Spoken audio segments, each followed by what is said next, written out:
آج کے دور میں جو ہر جدید پڑھے لکھے انسان کے ذہن میں اٹھتا ہے اور نہ بھی اٹھے تو اس کے بچے اس کے ذہن میں اٹھا دیتے ہیں، وہ سوال یہ ہے کہ اس وقت کائنات اور کائنات کے تمام قوانین، کائنات کے اندر اٹھنے والی تحقیقات انسان کو ایک دوسرے زاویے کی طرف متوجہ کر رہی ہیں۔ تھیوری آف ایولیوشن ہو، سروائیول آف فٹس کا قانون ہو، نتھنگ سے کائنات کی ابتدا کی بحث ہو، ہم یہ دیکھتے ہیں کہ ہر طرف سے فیکٹس، فیگر، ایکسپیریمنٹس، مشاہدے اور امپیریکل ایویڈنسز آ رہے ہیں جو کائنات کی توجیہ کرتے ہیں، اور وہ لوگ جو مذہبی مقدمات پہ کھڑے ہیں ان کے پاس اس کا کوئی جواب نہیں ہوتا۔ یہ سارے سائنٹیفک فیکٹ جب رکھے جاتے ہیں تو ایک مسلمان آگے سے ایمان بالغیب کی بات کرتا ہے۔ پہلا سوال جو میں آپ سے پوچھنا چاہتا ہوں، مجھے بتائیے گا، جب ہم کہتے ہیں کہ مذہب دین فطرت ہے، قیامت تک کی حتمی ہدایت اور قطعی حجت اس کے اندر موجود ہے، تو ہم اس جدید عہد کے اندر مذہب کی ریلیونس کو کیسے ثابت کر سکتے ہیں؟ اور یہ جو نئے نئے سوالات، نئے نئے مقدمات مذہب کے اوپر اٹھتے ہیں، ان کا جواب دینے کی پوزیشن میں کیا آج مذہب کھڑا ہوا ہے؟ میں اس وقت عمر کے اس حصے میں ہوں جہاں کم و بیش 40 سال تک وہ انقلابات میں نے دیکھے ہیں جو علم، فکر، سائنس، فلسفہ، سماجیات اور عمرانیات پہ آئے ہیں۔ میں آپ سے یہ عرض کرتا ہوں کہ ہم جس دین کو مانتے ہیں اور جس کو اسلام کہتے ہیں، سب سے پہلے یہ بات ہر مسلمان پر، بلکہ اس دین کو طالب علمانہ طریقے سے سمجھنے والے ہر شخص پر واضح ہونی چاہیے کہ یہ ادیان میں سے ایک دین نہیں ہے۔ اللہ کی کتاب قرآن مجید نے اس کا تعارف اس طرح کرایا ہے کہ جب اس کائنات کے پروردگار نے انسان کو انسانیت کا شعور دیا تو اس کے ساتھ ہی پیغمبری کا سلسلہ بھی شروع کر دیا۔ یہ دین انسان کی فطرت میں بدیت کر دیا گیا تھا۔ انبیاء علیہم السلام نے آ کر اس فطرت کے اجمال کی تفصیلات کی، اس کو نئے نئے تمدنی تقاضوں سے ہم آہنگ کیا، اسے ایک باقاعدہ قانون اور فلسفیانہ حکمت کی صورت دی۔ یہ ایک ہی دین ہے جو اللہ تعالیٰ کی طرف سے ہمیشہ آتا رہا ہے۔ اللہ کے پیغمبر ایک ہی دین پوری دنیا کو بتانے کے لیے مبعوث ہوئے۔ محمد الرسول اللہ صلی اللہ علیہ وسلم اس دین کے آخری پیغمبر ہیں، پہلے پیغمبر نہیں ہیں، اور آخری پیغمبر کی حیثیت سے انہوں نے قیامت تک لوگوں کو وہ کتاب دے دی ہے جو ان کے تمام مذہبی اختلافات کا فیصلہ سناتی ہے، اور دین کی وہ روایت جو انبیاء علیہم السلام سے چلی آ رہی تھی اس کو ایک سنت کی حیثیت سے جاری کر دیا ہے۔ یہ اس اعتبار سے ایک ہی دین ہے جس کے ماضی میں کچھ فرقوں کا نام یہودیت، نصرانیت ہے، اور محمد الرسول اللہ صلی اللہ علیہ وسلم کے بعد بھی اس کے بہت سے فرقے پیدا ہوتے رہے ہیں اور پیدا ہوتے رہیں گے۔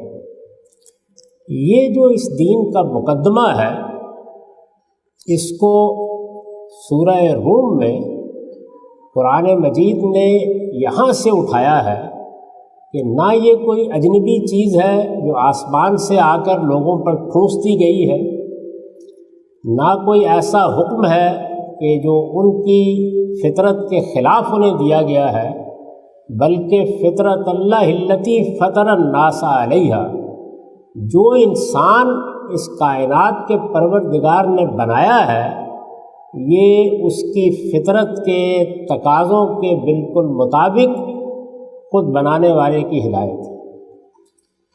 اس لیے یہ دین کسی دور میں، نہ آج، نہ کل، نہ آنے والے کسی زمانے میں اجنبی ہوگا۔ یہ ٹھیک ان مقدمات پر، ان پریمیسز پر مبنی ہے جس پر انسان کی تخلیق ہوئی۔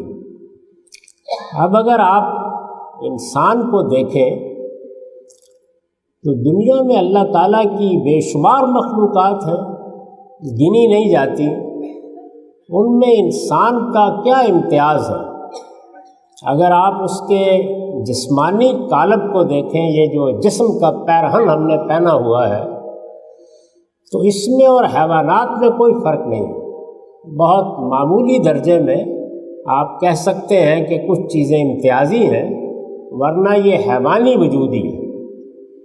اللہ تعالیٰ نے قرآن مجید میں یہ بتایا ہے کہ میں نے اس حیوانی وجود کو جب پایہ تکمیل تک پہنچا دیا اور ایک لمبے عمل سے گزر کر پایہ تکمیل تک پہنچا دیا، تو پھر میں نے اس حیوانی وجود کو انسانی شخصیت دی، اور جب وہ انسانی شخصیت دی تو دو چیزیں اس کے اندر ڈال دی۔ اسی کو دین کی ابتدائی ہدایت سے قرآن مجید تعبیر کرتا ہے۔ ایک یہ کہ یہ اپنے مخلوق ہونے کا شدید احساس رکھتا ہے، یہ جیسے ہی شعور کی عمر کو پہنچتا ہے، یہ اپنے وجود کے بارے میں اور ہر چیز کا انکار کر سکتا ہے، لیکن اس کا اقرار کرنے پر مجبور ہو جاتا ہے کہ مجھے کسی نے وجود بخشا ہے۔ وہ کسی کون ہے یہ تو بعد کا مسئلہ ہے، لیکن مجھے کسی نے وجود بخشا ہے۔ اگر کسی قانون نے بھی وجود بخشا ہے تو بہرحال بخشا ہے، اگر کسی مادی عمل نے وجود بخشا ہے تو بہرحال بخشا ہے۔ میں آپ سے آپ یہاں نہیں ہوں اور خود اپنا خالق بھی نہیں ہوں۔ یہ جو بنیادی چیز ہے، اس کو سمجھ کر، اس کا فہم حاصل کر کے انسان اپنے شعوری زندگی کی ابتدا کرتا ہے۔ دوسری چیز جو اللہ تعالیٰ نے انسان کے اندر ودیت کر دی ہے، وہ برائی اور بھلائی کا شعور ہے، یعنی انسان ایک اخلاقی وجود ہے۔ جانوروں سے اس کے آپ امتیاز کو متعین کریں تو تین ہی چیزیں ہیں۔ وہ عقلی استنباط، انفرنس کی صلاحیت رکھتا ہے۔ جو چیزیں اس کے تجربے اور مشاہدے میں آتی ہیں، ان سے وہ نیا علم انفر کر لیتا ہے، استنباط کر لیتا ہے۔ دوسرے، وہ جمالیاتی حس رکھتا ہے، چیزوں کے بارے میں یہ فیصلہ کرتا ہے کہ یہ خوبصورت ہے اور یہ بدصورت ہے۔ یہ غیر معمولی احساس انسان کو دیا گیا ہے۔ یہ موسیقی، یہ شاعری، یہ فنون لطیفہ انسان کی اس حصے جمالیات کا ظہور ہے۔ یہ انسانی تہذیب، یہ شاندار عمارتیں، یہ نئے نئی ایجادات، یہ اگر غور کیجئے تو کچھ اس کی ضرورت سے پیدا ہوتی ہیں اور زیادہ تر اس کی حصے جمالیات کی کرشمہ سازی ہے۔ اور تیسری چیز کیا ہے؟ وہ ایک اخلاقی وجود رکھتا ہے، ایک مورل بینگ ہے، یعنی اس کے ہاں صرف یہ نہیں ہے کہ وہ چیزوں کو اپنی ضرورت کے لحاظ سے کھا لیتا ہے، پی لیتا ہے، وہ اخلاقی فیصلے سناتا ہے۔ یہ صحیح ہے، یہ غلط ہے، یہ جائز ہے، یہ ناجائز ہے، یہ جھوٹ ہے اور یہ سچ ہے، اور ان دونوں میں فرق ہے۔ تو یہ چیزیں ہیں جو اللہ تعالیٰ کہتے ہیں کہ میں نے انسان کے اندر ودیت کی ہیں۔ انسان کی یہ شخصیت جب تک قائم ہے، وہ اس سوال سے بے نیاز نہیں ہو سکتا کہ میری ابتدا کیا ہے اور میری انتہا کیا ہے۔ ارسطو، افلاطون سے لے کر اب تک انسان کی تمام علمی جدوجہد کا خلاصہ یہ ہے کہ مجھ پر واضح ہو جائے کہ مادہ کہاں سے آیا ہے، یہ معلوم ہو جائے اس میں حیات کیسے پیدا ہوتی ہے، یہ پتہ چل جائے کہ اس حیات میں شعور کہاں سے آ جاتا ہے۔ انسان یہ جاننا چاہتا ہے۔ یہ تو اس کے وجود میں آنے کی داستان ہے۔ اس کے بعد انجام کا سوال ہے، کہاں جا رہا ہوں، موت کہاں لے جاتی ہے، وہ جو شخصیت مجھے دی گئی ہے کیا اس کا خاتمہ موت پر ہو جاتا ہے؟ تو یہ وہ سوالات ہیں جن سوالات کا کوئی جواب انسانی علم میں سوائے مذہب کے کسی نے نہیں دیا۔ یعنی یہ نہیں ہے کہ غلط جواب دیا ہے، کسی نے آج تک دیا ہی نہیں۔ اس کا ایک ہی جواب ہے اور وہ یہ کہ اللہ کے پیغمبروں کی ہدایت کی روشنی میں انسان سے اپنے باطن کے احساس کو سمجھے۔ تو اس وجہ سے میرے نزدیک مذہب کی ریلیونس کبھی ختم نہیں ہو سکتی، اس لیے کہ یہ وہ سوالات ہیں جن سے انسان ہمیشہ سے دوچار ہے، ہمیشہ دوچار رہے گا۔ مذہب کا بنیادی موضوع انسان کا آغاز اور انجام ہے۔ یہ ہماری غلطی ہے کہ ہم اسے دنیا میں جو نظام بناتے ہیں ان کے مقابل میں رکھ دیتے ہیں۔ دوسرے لفظوں میں یوں کہیے کہ مذہب کا اصل مسئلہ میری اور آپ کی موت ہے، وہ اس موضوع کو اصل بنا کر گفتگو کرتا ہے۔